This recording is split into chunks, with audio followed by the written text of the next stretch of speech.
The Benjamin Dixon Show is only possible with listener support. Go to www.thebenjamindixonshow.com to register for our blog and join the Progressive Army. And now, ladies and gentlemen, You're now about to witness the truth. It's the Benjamin Dixon Show. Welcome, ladies and gentlemen, to the Benjamin Dixon Show. I am your host, Benjamin Dixon. It is Tuesday, March 28th, 2017. Thank you so much for joining us. It's always a pleasure to spend this time with you. A lot happening in the news. I don't know if you've been watching or paying attention, but these white conservative men have lost their damn minds. So I want to include some, particularly when it comes to black women, specifically black women. And I want to include some black women in the conversation. I may be joined later on by, or hopefully in a few minutes, by Anoa Changa, Stacey Hopkins, and a few other black women to chime in on this conversation. But man, I tell you, it's like today they all lost their damn minds. Bill O'Reilly, Press Secretary Sean Spicer, a couple of no-name people who happen to be high profile on Twitter, but they're still no name, like Bill Walsh and Sargon of Akkad. They don't really count, but I'm bringing them into the conversation because holistically, it's like it was international, not even international, an American holiday for pasty white conservative men to attack black women. It's never really a good day for you to try to do that in my book. But instead of me trying to cape on my own, I wanted to bring in some black women to speak on their own behalf. But most assuredly, I've got a couple of things to say about that. Also, privacy concerns, CRA, the information that is going to be sold from your browser. Whatever you're doing late at night on your browser is now up for sale to marketers. So we'll be discussing that. Also, last night, we ran out of time, but I completely missed the conversation on Catherine Pugh, the mayor of Baltimore. So we have a couple of clips of her vetoing the the minimum wage bill that was passed by her city council. She vetoed it, and her language is laughable. So we're going to talk about that as well. As always, you could join the conversation, 857-600-0518. And as always, I want to thank and give a round of applause. It's a good spot there to throw a round of applause to all of my patrons, all of our supporters, without whom this is not possible. Really do appreciate you. So with that being said, I'm going to go ahead and get the conversation started by talking about Mayor Pugh from Baltimore. So Mayor Pugh, she's a newly elected mayor. She, in her questionnaire for the AFL-CIO, they asked her, would she support a $15 minimum wage? She said yes, she would on the questionnaire. She got the support because she committed to supporting a $15 minimum wage, the entire Fight for 15 movement that's going on around the country. Because she said she supported it, she gained the support of many Baltimore citizens because of it. And as a result of that, the city council of Baltimore passed a raise of the minimum wage for the year 2020 to $15 an hour. They passed it for a vote by 12-3. So overwhelmingly passed it. All she had to do to keep her commitment to the questionnaire of the AFL-CIO and to the people of Baltimore who voted for her specifically because she committed to raising the minimum wage. All she had to do, not lobby for it, not try to twist any arms. They handed it to her on a silver platter, 12-3. All she had to do was sign it. And this is her response. This is what she said in response to the bill coming to her desk. I have deliberated over the last few days as to what to do about the increase in the minimum wage. I talked to ministers, I talked to nonprofit helping organizations in the city. When you think about, for example, the 76,000 people who are unemployed in our city that we need to get working, and many of you know that we have 10,000 returning citizens every single year in coming back to our city, and then the 3,000 people who are homeless in our city. It is important as the chief executive officer of this city that I take in consideration all of the needs of all of the people of Baltimore. I don't think there's anybody that wants more to see the minimum wage increase than I do. So for those reasons and the economic impact that I think that this has on the city, making us the hole in the donut, it is not appropriate at this time that I would sign this bill. So I am vetoing this bill. All right, so that's her first part of her statement. It was a 12-minute press conference where she said she's going to veto this bill. She didn't want to be the hole in the donut. She continued to use a lot of language describing a lot of standard Republican talking points to describe the reason she was not going to support a raise in the minimum wage. She felt like it's not going to make the city of Baltimore competitive.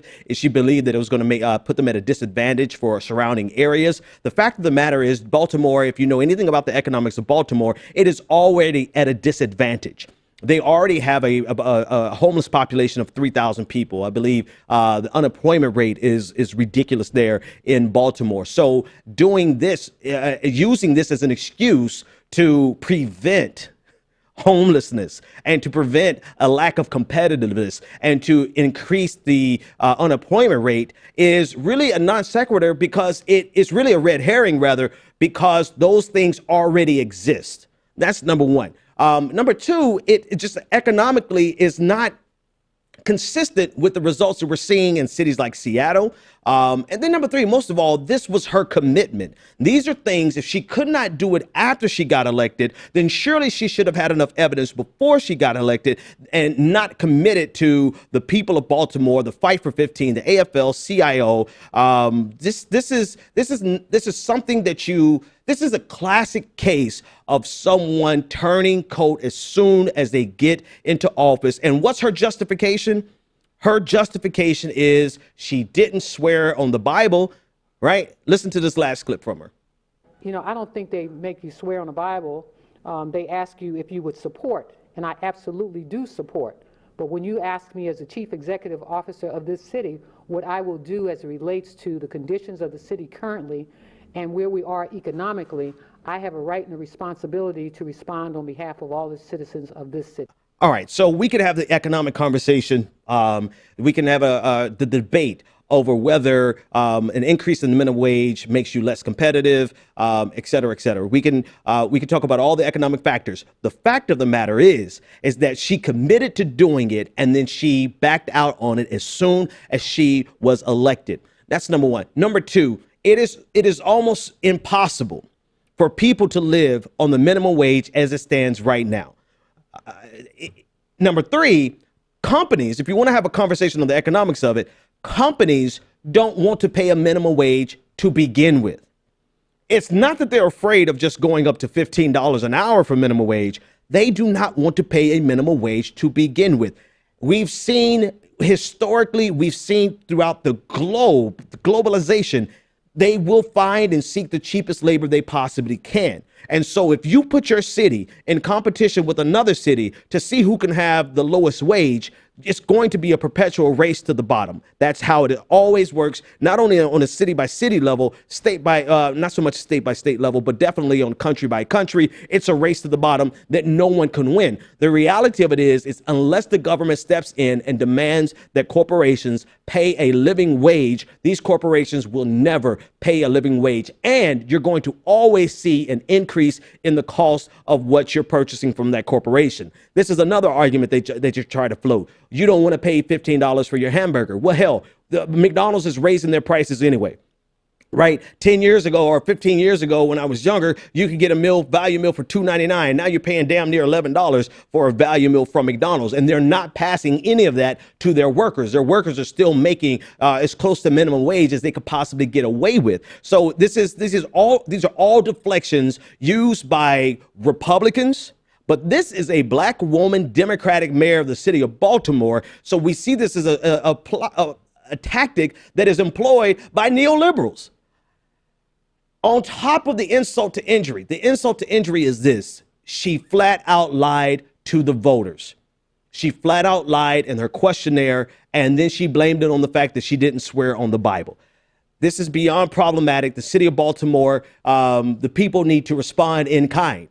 Because if you elected her to do something specifically and then she did the exact opposite, when she didn't have to lobby, she didn't have to go and twist arms. The city council of Baltimore handed this to her on a silver platter, 12-3. All she had to do was sign it, and she took it upon herself to go against not only the city council, but against all the people she made promises to. This is the city of Baltimore Mayor Catherine Pugh. All right, let's shift gears. So from talking about the problematic nature, I just lost Stacy. She was here. So we'll give Stacy a few seconds to get back, and hopefully Anoa Changa can join us. But we're going to have the conversation on these white conservative men who have lost their minds. But before I do that, let's take this caller. Caller, if they're still on hold, what is your name, comment, and or question? Hey, Minister Bryce. You are right. I mean, like, they just lost their damn mind today. I mean, they just was going off on everybody, everything. Trump just rolled back the regulations Obama did. And then what's even worse is that you got I forgot the one lady got in there and talked about Obama, but mentioned something about it happened in 2002. And then they just reach for things, and then they lie, and then they want to attack everybody, and they're just losing their damn mind, and it's mind-blowing. I'm not shocked, because this is how Republicans are, especially when after the party switch, but it's just mind-blowing. It's just like, and it makes, and as progressives, it pisses us off even more, because the Democrats, especially the corporate ones, are just so full of shit. And they're just not taking the opportunity of seizing the situation. And it's like in the Trump situation, it's just like, it's like falling down in flames, like it's burning down. Yeah. And I guess we'll see how it all goes down the line, but it's just mind-blowing. It's just losing their mind. It's just out of control. It is. But completely. I'm not shocked. And one last thing. Yeah. I laughed so hard when we did the Trump thing with the Child King. You had me dying, man. I was in tears. Thanks, man. Thanks for the call, Bryce. Always a pleasure. They've lost their mind. You could do that. I finished my read. Just reading some comments here. All right. So I'm going to start the conversation here about these white conservative men who've lost their minds. There's no other way to put it. You start off the day with Bill O'Reilly on Fox and Friends this morning, insulting Representative Maxine Waters. I'm going to play the clip of that. He has come out since then and apologized for it. But then in the middle of the day, Sean Spicer, the press secretary, insults a White House correspondent, April Ryan, telling her to talking down to her, telling her not to shake her head. In context, you'll see exactly why and how condescending it is. And then, of course, those no-name YouTube people that I mentioned, not YouTube, but Twitter people. One is a former congressman. Another one is anyway, but it's been a consistent onslaught today of white conservative men feeling froggy enough to attack black women. Let's play the first clip of Bill O'Reilly. We're saying to those who say they're patriotic, but they turn a blind eye courtesy of to CNN. The destruction that he's about to cause this country. You're not nearly as patriotic as we are. So what does that mean, Bill? We've been listening all morning. We cannot. I didn't hear a word she said. I was looking at the James Brown wig. If we have a picture of James, it's the same. It's the same one, right? Oh, and he's not using I gotta defend her on that. You're all wrong about I have to defend her on that. You can't go after a woman's looks. I think she's very attractive. But I didn't say she wasn't attractive. I love James Brown. But it's the same hair James Brown, or the Godfather of Soul, had. So he had girl hair. Whatever it is. All right, you can switch flipper from there. This was before breakfast, right? This is where you get out of the house and eating breakfast good. So, you don't. Bill O'Reilly has a problem in general. Bill O'Reilly has a problem with women. Bill O'Reilly has a problem with black people. Bill O'Reilly has a problem with anyone that doesn't conform specifically to this worldview, this conservative worldview that he has. But then the blatant sexism to completely disregard what this congresswoman had to say because you want to make a joke about her appearance. You want to make a joke about her hair. the joke in and of itself, we can discuss that and we can discuss how problematic it is. But more importantly, it's the tactic that is used to disregard what this woman had to say by minimizing and devaluing her opinion and insulting her. This is all for the sake of what, being funny and making something laughable for his audience. This is not the first time that Fox News has come after Representative Maxine Waters. This is not, and this is actually not even the worst example. This is actually what Bill O'Reilly did this morning, as disgusting as it was. It pales in comparison to what Eric Bowler did on Fox News a few months ago. How's this? Congresswoman, you saw what happened to Whitney Houston. Step away from the crack pipe. Step away from the Xanax. Step away from the Lorazepam, because it's going to get you in trouble. How will she explain those comments? Oh, man. And they all just laugh and chuck it up. See, this is the problem. The problem, and hopefully I'll be joined by some of my sisters, some of my friends who can probably say it way better than me, because this is stuff that they experience every single day. Right, they experience this casual dismissal of their humanity and their significance and their opinion, their contribution. They're casually dismissed as some type of laughing gesture, talking about their hair. Tell me more about your fingernail polish. Tell me more about and actually I've been joined here by Stacey Hopkins, and we could talk about it in much greater detail with her. But what's happening with Fox News, and I mean, it's insane. It's insane what Bill O'Reilly is allowed to say and allowed to get away with. Go ahead and unmute channel 4 and switch over to Stacey. Stacey, how's it going? Thanks for joining me. How you feeling tonight? Stacey, can you hear me? Well, we can see you. No, you gotta chill. You want to be on TV? Let's see. This might be me. It might be 100% me. You know what? Okay, get down, okay? I don't think she can hear me. Be good. Hey, baby. All right. You know what? That's a complete fail. That's my fault. We're not going to be able to bring her on. That sucks. We had her there, but she can't hear me. We'll try it again another time. Continue on the conversation. What I wanted to get from Stacey, from Anoa, from my sisters, and maybe we'll just do an entire show just with them, is their experiences with this on a regular basis. More specifically, their experience with this on a regular basis with mediocre people, right? People who can't compare to their skill level, people who can't compare to what they have to contribute, but they're constantly having to exist in this world where they're attacked by mediocre people because somehow the appearance, what they wear, their hair, their nail polish, their presence is a joking matter. And then you take the Eric Bowler clip and it escalates to this narrative. You go all the way back to Ronald Reagan. Where he dismissed black women as welfare queens. I mean, it's enough.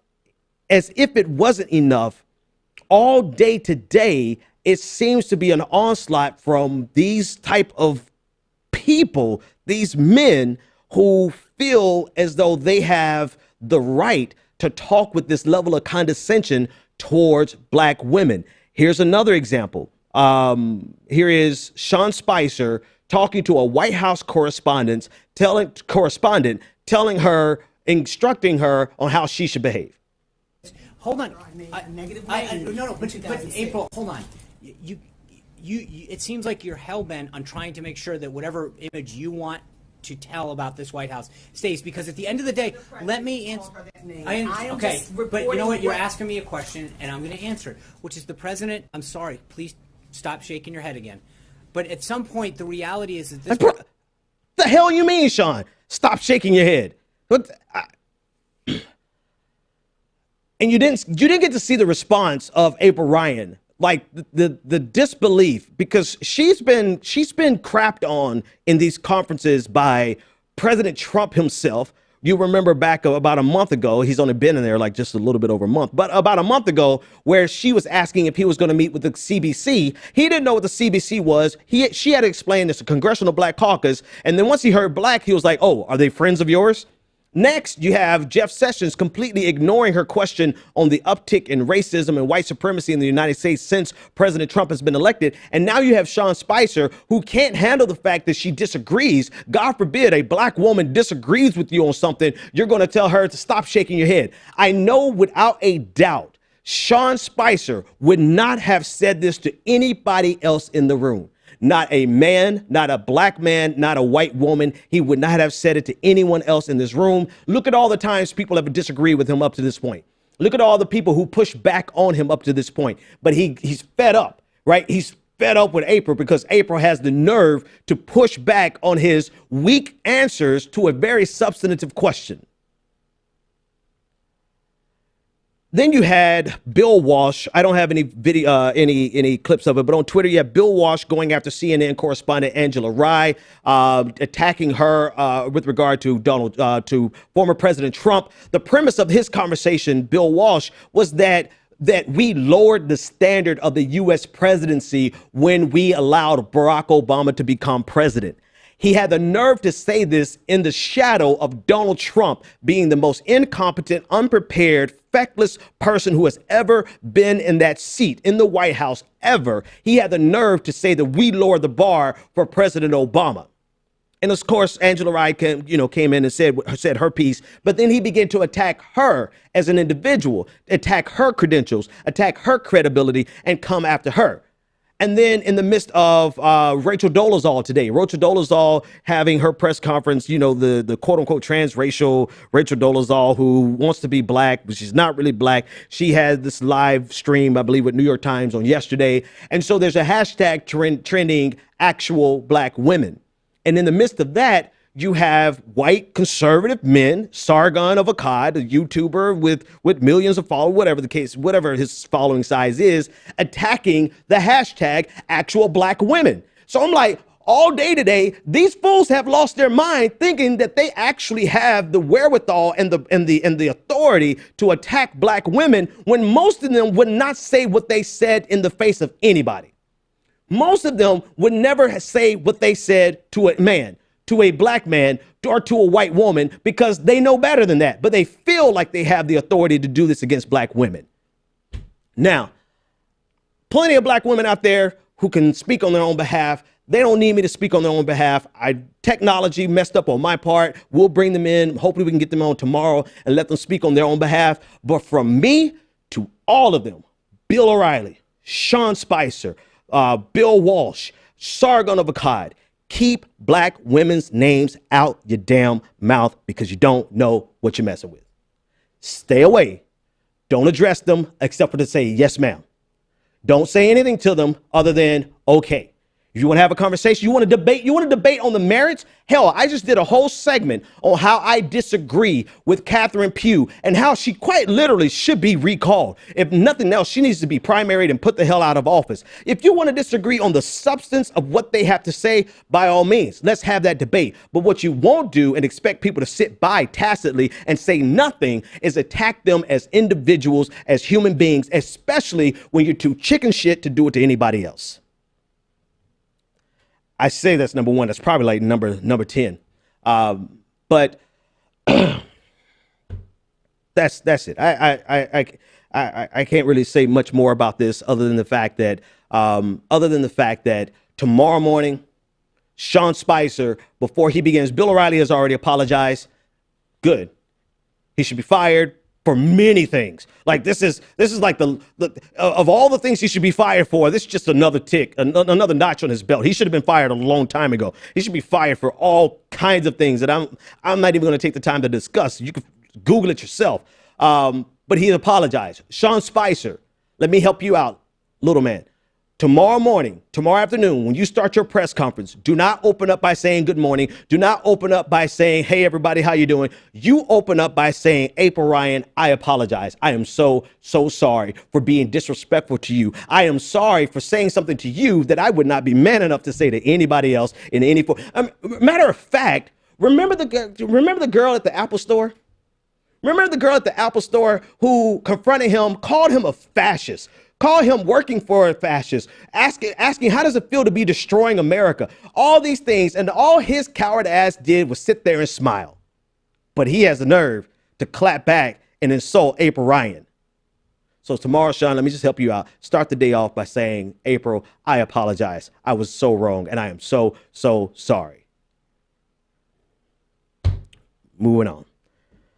All right, 857-600-0518. Let's talk about some stuff that's happening in the news. Let's go to these coal miners and the EPA environmental regulations that Donald Trump is expressly undermining based on the premise that he's going to bring back coal mining jobs.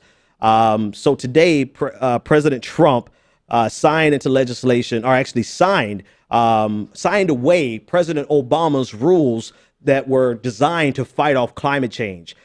This is an article, actually a great article that came from the South China Morning Post. It was a great summary that we found there. So you can see in the picture, he's surrounded by coal miners who are hoping that doing away with these regulations would actually bring their job back. Now, before I go into the substance of it, there's a former coal miner, who came out and said expressly that Donald Trump is lying to these coal miners, the remaining coal miners, because the jobs, some of the reason their jobs are disappearing is not so much because of regulation, not so much because of trying to protect the environment, but changes in the industry, changes in technology, automation. There's all sorts of reasons why these coal mining jobs will never come back. But President Trump is able to use the scapegoating game and put the blame of all of their jobs being lost on the fact that we're trying to stave off disaster in the form of climate change. So he's lying to actually benefit corporations who will not have to spend extra money to comply with these regulations, but not to the benefit of the same coal miners that are surrounding him right now, because most of them would never see their jobs back in the first place. But this is what Trump said. He said, quote, "My administration is putting an end to the war on coal." Pause. What the hell kind of war are you talking about?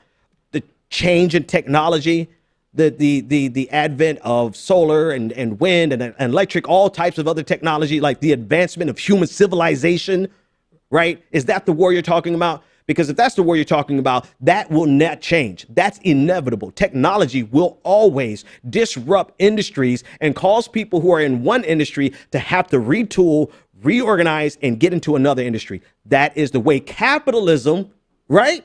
You're capitalist, Trump. That's the way capitalism works. The war on coal is not the result of us trying to save the environment. The war on coal is a natural outgrowth of capitalism and changes in technology. Anyway, he went on to say, quote, "Perhaps no single regulation threatens our miners, energy workers, and companies more than this crushing attack on American industry." So this is what he's doing. This is what he's going to change. He repealed a 2016 policy that encouraged federal regulators to consider climate change in environmental reviews. I don't really see many jobs coming back by repealing that. Number two, the directives from Obama that compel government agencies and the military to factor in the phenomena of climate change into their planning. So in other words, what jobs are going to come back now that the military is not factoring in climate change into their long-term planning? This is the war on the climate. This is the war on coal that he's referring to. Number three, the Interior Department also will swiftly rescind a moratorium on the sale of new rights to extract coal on federal land. This might be the most direct one-to-one relationship between an action that he could take that actually would benefit coal miners, but at the expense of federal lands, at the expense of lands that we're trying to protect, and at the expense of the environment en masse. He's gotten rid of the social cost of carbon metric. The social cost of carbon metric is estimated to, it was used to estimate the potential economic damage from climate change and was used to justify a slew of environmental regulations and actions.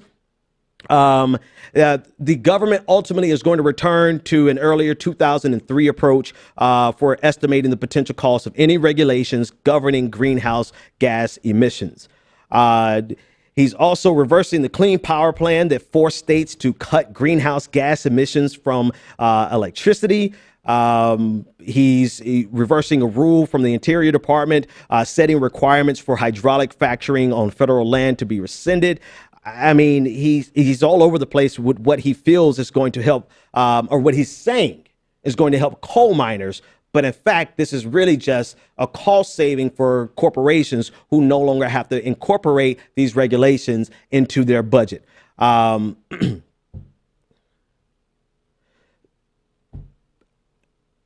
Sierra Club executive director Michael Broom called Trump's order the single biggest attack on climate action in U.S. history. It may sound hyperbolic, but the sum total of everything that he did today, everything he signed into legislation, not for the benefit of the worker, because as we discussed, these jobs are more than likely never coming back. They're never coming back because the industry has changed.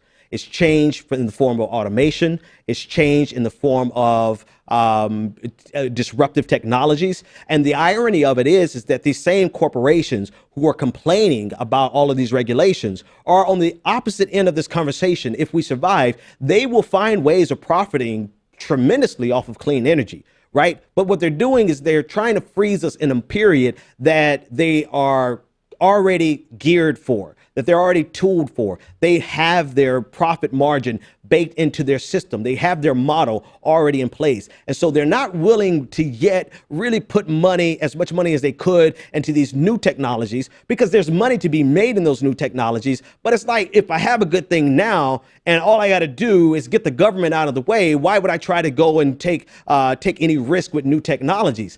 Inevitably, they are going to end up in the new technology space. I can't even call it new anymore, right? But wind, solar, electric, clean coal. I mean, there's so many places that they're going to end up in the future. The irony of it is the people who are still going to be left behind are the same people surrounding Donald Trump right now, who are still waiting on the promises that he's going to end the war on coal, when all he's done is help increase the profit margin of companies who are now no longer constrained by policies that would help protect the environment. They have free reign to do what they want to do. Let's take this caller. Caller, you're live on the air. What is your name, comment, and or question? Hey, Ben, this is Brianna. Hey, Brianna, how's it going? I'm pretty good. When it comes to the whole climate change, just repealing all the laws and regulations, all the little progress we have made on climate, it just tells me that majority of the congressmen and women and Trump himself don't really give a shit about the future as a whole, because majority of them 30 years down the line are going to be dead. Mm-hmm. Yeah. And so we're going to be the ones who are going to have to, it's going to be us and our grandkids, and our kids are going to be the ones who have to deal with the climate, having wars on fresh water, all these droughts, these extreme weather conditions, rising of sea levels. Yeah. Our generation is going to be the one that has to put up with it. And well, a little good news I have I'm in the state of Maryland right now, and on the environmental side, the Senate and the House passed ban on fracking here in Maryland. And our governor, Larry Hogan, has said he will sign the bill. Awesome. That's great. I'm not sure if he will keep that. I would love to see if he actually signs it. That'd be a really great thing if he does. Brianna, thanks so much for the call. Yeah. It's always a pleasure speaking with you. Mm-hmm. But yeah, they don't have the concern. I don't know. I'm still like, it's hard for me to believe that they could be that short-sighted. It's actually easier for me to believe this is the furthest I go with conspiracy theory. Now, I actually this is pretty far. This is pretty out there. Like, it's hard for me to believe that human beings can look in the face of data showing an impending disaster and be so short-sighted as to say, oh, well, we'll be dead anyway. Who cares? I can't, it doesn't compute. But what does compute for me is my own conspiracy theory is that maybe they've seen the evidence and realized we're just too far gone. And so they're just playing kabuki theater, right? They're just doing cat and mouse, forever, until we get to the point where we realize, right? The general public doesn't realize it yet. But that's the only thing that makes sense to me, because if they are looking in the face of evidence and they're just disregarding it because they don't care, or because they're not going to be alive, or it's not as important as profit margin, then a plague on all their houses, man. In the most sincerest fashion, a pox on all their houses, which literally is coming. I mean, all jokes aside, it'll be here soon enough. Speaking of environmental issues in the first place. It's kind of a hard shift here. Flint, Michigan, 2 years now without clean water. Looks like it's going to be another 3 years. Michigan has vowed to replace lead-tainted water lines by 2020. The state of Michigan and the city of Flint agreed on Monday to replace thousands of home water lines under a sweeping deal to settle a lawsuit by residents. They plan to replace 18,000 lead or galvanized steel water lines by 2020, and the state will pick up the bill and utilize federal money to do so. Residents who got new water lines will be urged to continue using the filters for 6 months. So it's still, we're talking about a total of almost 5 years that the city of Flint, Michigan would have existed without clean water, and not just unclean water, but lead contaminated water. We can do all sorts of things, but we can't seem to get clean water to the city of Flint in less than a 5-year period. It's completely absurd. But in a strange way, this is actually quasi good news, because at least by 2020, they're going to have 18,000 of those lead tainted pipelines replaced. All right, a couple of other stories. Pretty big story coming out of Washington, the FCC, concerning internet privacy. Interesting debate that was happening on the floor of the Congress today. Two representatives, actually several representatives, spoke on the lack of privacy that this new legislation is going to allow. Keith Ellison, former candidate for the DNC chair, was speaking on the floor, and he said if the Congress and the Senate is going to pass legislation that's going to allow citizens' browser histories to be sold to marketers, then the people who are actually signing this legislation should proactively turn over their histories, their browser history, like right now. So in other words, if you're so comfortable, according to Keith Ellison, he was saying, if you're so comfortable selling or allowing the citizens of the United States private information, private browser history to be sold to marketers, then turn over your browser history right now. Another congressman talked about underwear that he purchased online for the first time. He's seriously excited about the fact that he purchased underwear online. Totally different conversation. But he pointed out that no one should be able to find out precisely the size, the color, the fabric of his underwear that he purchased online. And even worse than that, not only find it out, but actually have that information sold to marketers. And then marketers turn around and sell it and distribute it to all different sources. This is what's happening. This is what's happening. Legislation is being passed through Congress. It's almost we're actually there at this point, and it's really tied back to President Obama's in December what's called midnight regulations that happened underneath President Obama's administration. The FCC issued new rules that regulated how internet service providers secure and protect, quote, sensitive or private customer data as they collect and share it with advertisers or third parties.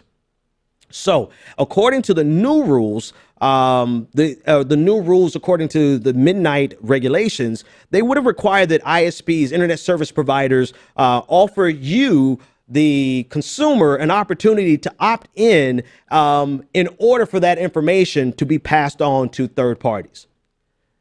Pretty standard, right? You see this now in some cases. You get an opportunity to say, do you want to share this information with third-party providers or marketers? And you have the power to say yes or no. This is what the Obama administration put into play. Also, another rule that would have taken effect from the FCC, it regulated how internet service providers disclose to customers what information was collected. So it made it clear, this is what we're collecting, this is what we're viewing, and now you can opt in to determine whether or not you want this information shared. Basically protecting your privacy, protecting your rights as an online consumer. It also required that internet service providers disclose how this information is displayed, and it required that internet service providers disclose when they were victims of data breaches. All right, so all of those things sound pretty reasonable for you to have a browsing experience that is somewhat private, or at least private between you and your internet service provider, and not to have your information sold to someone else. Well, apparently this is not good enough for the Republican Congress and the Republican Senate. And we're moving into a phase where they are trying to override the FCC in order to give ISP providers, Comcast, Verizon, AT&T, the ability to do all of these things without your consent and without full disclosure of what's being collected and who they're selling it to, nor would they have to tell you when that data has been breached. So now you can have all of your browsing history, your personal data, your health concerns, because everybody, somewhere around 11:30 at night, when you see something on your arm, you type it in, what is this round red rash on my arm? And you get a list of things, you click on it. Now the internet is aware, or at least your internet service provider is aware of what your health concerns, right? They understand your shopping habits clearly already. Everybody at some point has consumed online porn, no big deal, but you don't want a third party knowing that you consume porn. It's none of their damn business, or the type of porn that you like. So now they're able to say, okay, this guy, he happens to like gay porn. So he may not be open and public, but now we know that he's either closet gay or whatever. They have too much information on us. Our internet service providers know us better than our significant others, than our spouses. Shit, they know us better than ourselves.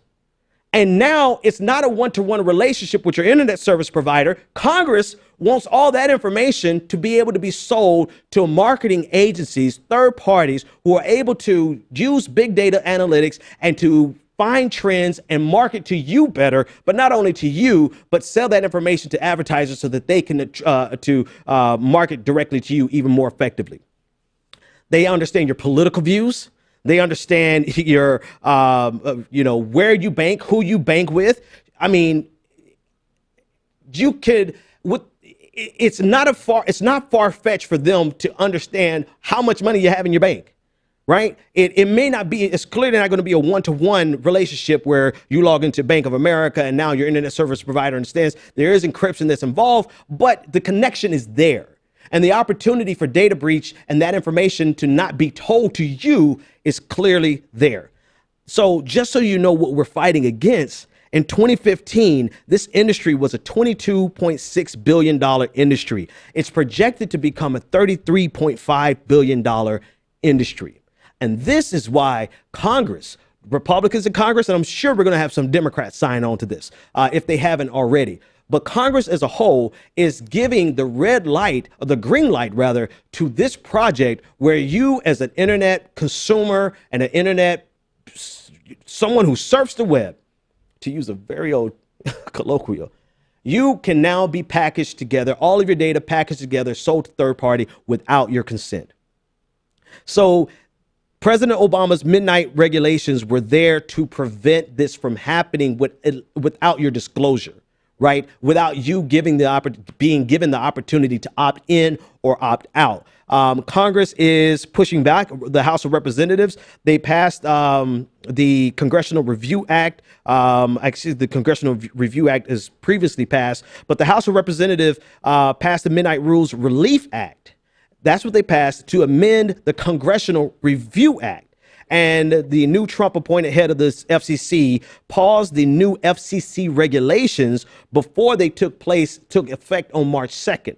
So this is what's going on. The new rules were supposed to take place on March 2nd.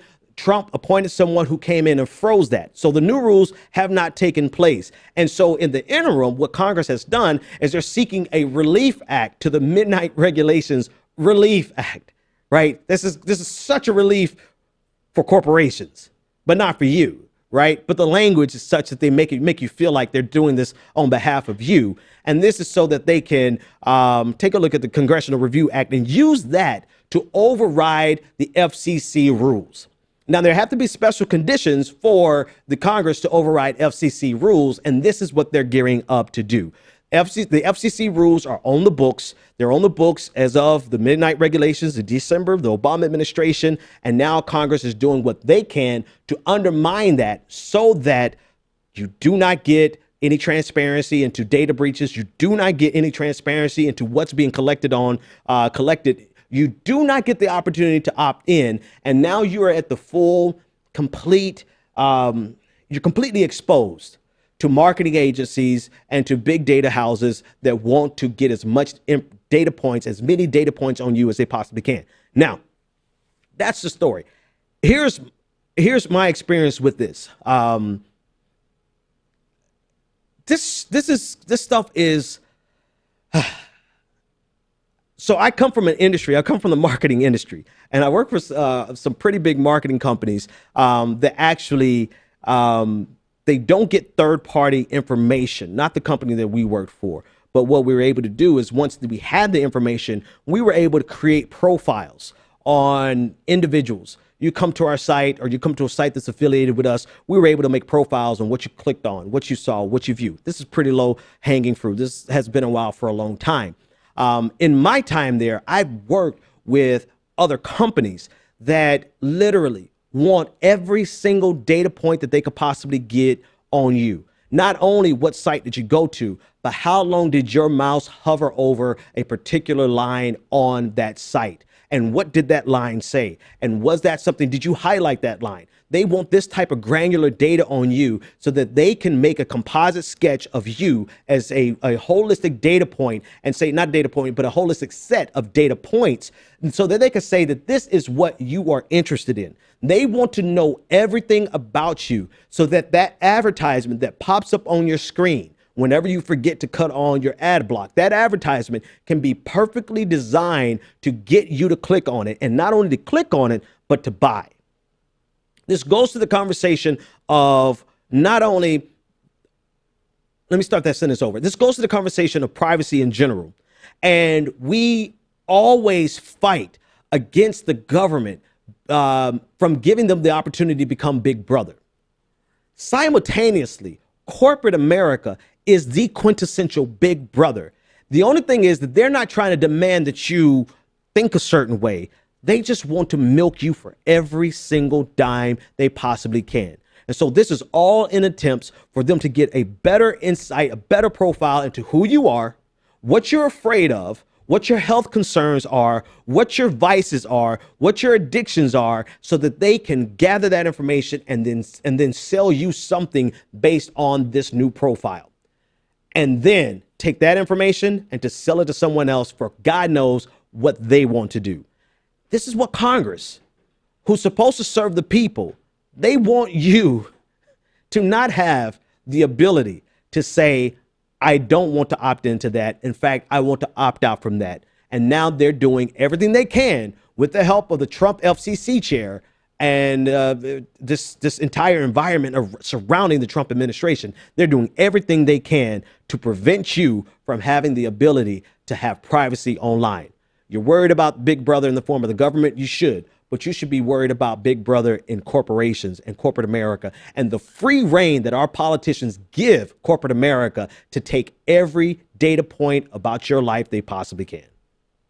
857-600-0518 if you want to join the conversation.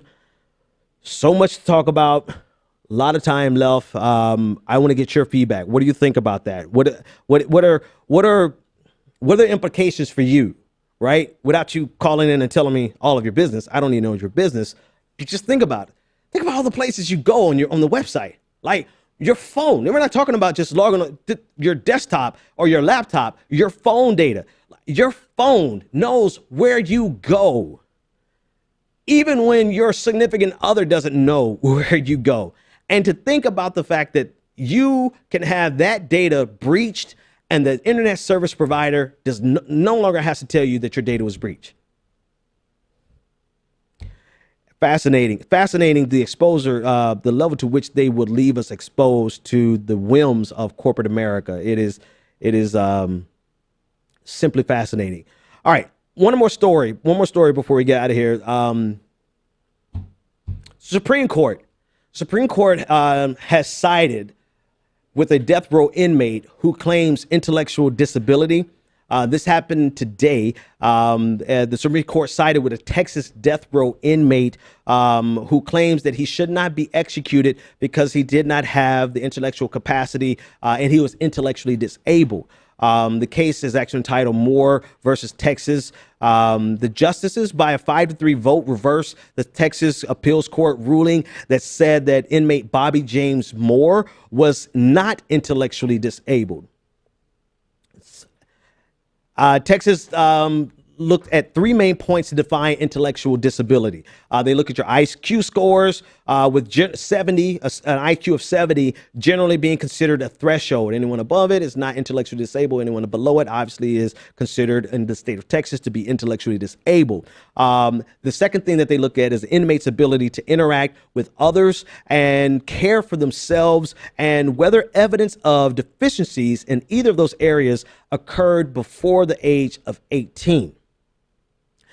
Justice Ruth Bader Ginsburg, she actually wrote in her majority opinion that Texas top criminal appeals court ignored current medical standards and required, quote, use of outdated criteria when it decided Moore isn't mentally disabled. That ruling removed a legal hurdle to Moore's execution for the shotgun slaying of a Houston grocery clerk in 1980. Finally, she said, quote, Texas cannot satisfactorily explain why it applies current medical standards for diagnosing intellectual disability in other contexts, yet clings to superseded standards when an individual's life is at stake, according to Ruth Bader Ginsburg. Chief Justice John Roberts, of course, in the usual 5-3 split that we have now in the absence of Antonin Scalia, Judge John Roberts dissented, saying, quote, clinicians, not judges, should determine clinical standards, and judges, not clinicians, should determine the context of the Eighth Amendment. Roberts agreed that the Texas court used the wrong standard and the wrong factors to determine whether or not the inmate was mentally disabled, but he said that the court also made a separate and independent determination about Moore's intellectual abilities, finding that they were not low enough to warrant a finding that he was mentally disabled. So he disagreed with the standards that they use, but was confident enough to allow this execution to take place. Therefore, he was on the side of the dissent. Thankfully, the 5-2 split landed on the side of the inmate. The Supreme Court in 2002, they held in 2002 that convicted people convicted of murder, rather, who are intellectually disabled, could not be executed. In 2014, the court ruled unconstitutional of Florida law as unconstitutional that barred anyone, any other evidence of intellectual disability of an inmate's IQ if the inmate's IQ was over 70. That was the Florida standard. So they had no other metrics that they determined that they would put into consideration if the IQ was over 70. So fascinating, the commitment to the death penalty we have in America. That's the biggest thing that jumps out, is that we are so committed to it that we go through the ruminations and the machinations of our legal system, of our justice system, to do all that we can. The states are doing all that they can, not only in terms of mental capacity, but the type of drugs that they can use, whether or not they can use firing squads, whether or not they can bring back the electric chair, whether or not they can use firing squads if they can't get a hold of the right concoction of drugs for lethal injection. There is a level of commitment to the death penalty that blows me away. It doesn't surprise me from Republicans, but then there's that level of commitment to the death penalty from Democrats that you see, and that blows me away because it is not a proven deterrent to crime. It is not a proven deterrent to murder. In many cases, it's not only that. Before I even finish that thought, so many times we find people have been innocent with DNA evidence after they've been executed. Or thankfully we catch it before they're executed. and we find out how many people have been executed in the United States wrongfully. And yet there's this level of commitment that will cause a state to fight all the way to the Supreme Court to keep their ability to execute someone, anyone, but particularly someone who their mental faculties are questionable. This, I don't know what to do with that other than to say that we're still a barbaric people. Americans, humans in general, we're very barbaric, and we seek revenge, even if it's revenge against people who are mentally ill, even if it's potentially revenge against someone who's potentially innocent. All right, a few more minutes here. Actually, this is the first night. This is the first time for everything. This is the first night in a long time that I've actually covered every single story that I intended to cover. We have a bonus show. We have a bonus show from last night that I forgot to publish. Forgive me, guys. This is totally on me. But it's a great one. I told you about it yesterday. Please go and become a patron to get 2 bonus shows. You get the bonus show right after the show tonight. We'll upload that one so you can get the one from yesterday. And as soon as the show is over, I'm gonna cut off 4 minutes early so that we can record a bonus show. The bonus show tonight that we're getting ready to record is about this Washington Post article that says that there are enough spiders in the world for the spiders to eat every single human being and still be hungry. And if you've been watching my show for a long time, you know I've got issues with spiders. So we're going to talk about all that and laugh our asses off and laugh for not crying. We'll see you guys tomorrow. The Benjamin Dixon Show is only possible with listener support. Go to www.thebenjamindixonshow.com to register for our blog, join the Progressive Army, and support The Benjamin Dixon Show. It's Ben Dixon! If you like this episode, be sure to share, like, and subscribe.